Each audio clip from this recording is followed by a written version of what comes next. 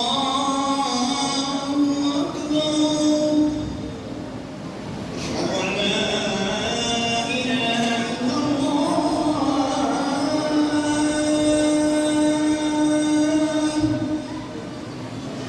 Ashhadu an la ilaha